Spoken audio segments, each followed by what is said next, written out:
Hey guys, welcome back to the channel. I know I'm kind of late on this review and I promised it Monday, but a game on such epic scales and proportions such as this needs time to be tended to and taken care of. That game that I'm talking about today is Batman Arkham Knight, the final installment of the Arkham series where we don the cape and the cowl one last time in a fight to save Gotham. I hope you guys are ready to fight crime on these Gotham streets, and I hope Batman is ready for his greatest opponent, me. So let's get started. That's right, folks, the fourth and final installment of the critically acclaimed Arkham series is finally coming touchdown on these next-gen consoles.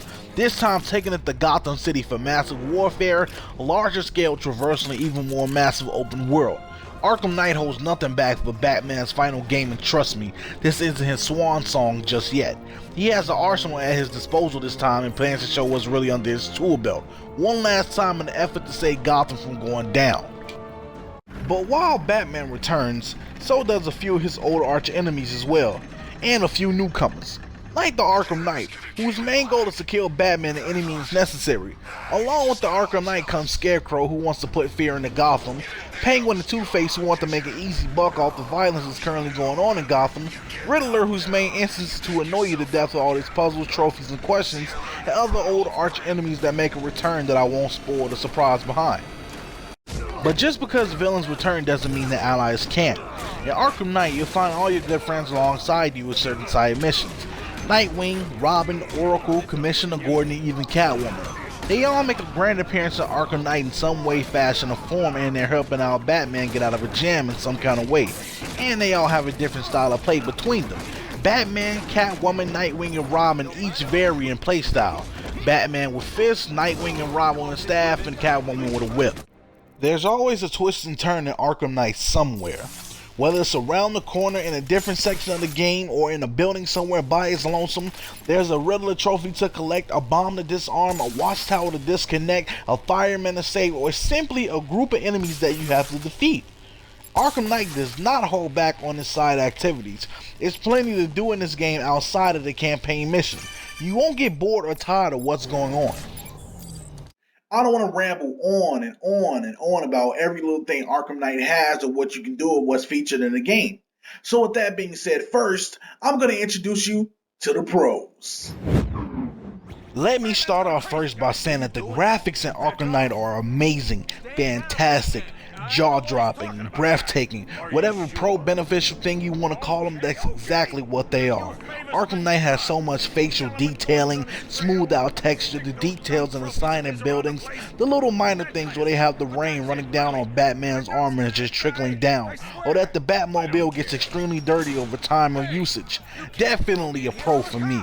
The free flow combat is back and it is better than ever. Smoother, more responsive, counters happen faster, moves come out quicker. For those who played the original, the combat is at its peak, at its best. And for newcomers, it'll be pleasing to feel the free flow combat happen with ease. Don't fret, my stealth players. For those who's more than not being seen, you guys get a brand new takedown called the Fear Takedown, where you can take down 3 to 5 enemies at a time before a single response. A definite pro for me. The story, voice acting, and writing in Arkham Knight is phenomenal. This is quality here. The story is written well to the point that just when you thought you figured something out, another twist happens out of nowhere, leaving your jaw dropping, you wanting more as you play along in the story. The voice acting is great as well. So many older voices reprise their roles in Arkham Knight that it feels like you're living through the animated series or Beware the Batman or any of the older TV shows. Another pro for me. Last but not least, my final pro is the immersion that Arkham Knight has. It makes you feel like you're living through the mask yourself, or that you're driving a Batmobile, or that you're in the streets fighting the crime of Gotham. Arkham Knight does an impeccable job of immersing you to the point that you feel like you're in a movie. That's just how well done it is. It's one of those games where you start playing and you don't want to put the controller down due to how well the world brings you in and makes you feel like the Bat himself. It's definitely another pro for me. Now, when I first started playing Arkham Knight, I told myself, man, it's going to be hard to find some cons about this game. But genuinely over time, when I started progressing deeper and deeper into the game, I started noticing little things that didn't need to be there. And I told myself, now I see some problems with this game. But without further ado, I'd like to introduce to you the cons. I'm going to admit it here, and while I like the Batmobile, I would say there are way too many Batmobile segments and too much Batmobile itself. I dig that they were giving us something new for the last installment, and trust me, it's a badass car, but I feel like it was too much focus on it to the point where they oversaturated it with Batmobile moments. Driving puzzles, tank battles, and tank battles are cool, but it's a lot of those too in this game. Way too much in this game. It's a con for me. I love that they gave us side missions, but it's also a negative because we have to search for it on the map even though we just asked for a waypoint.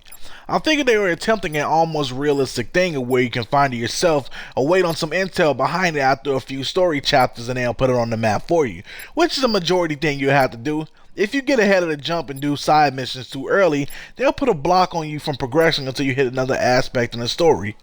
It's a con for me.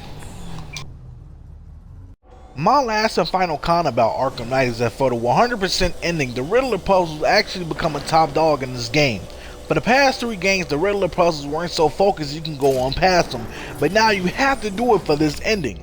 And while I'm not fazed by it, I know that certain players wouldn't want to do it on the side because there's 243 trophies overall.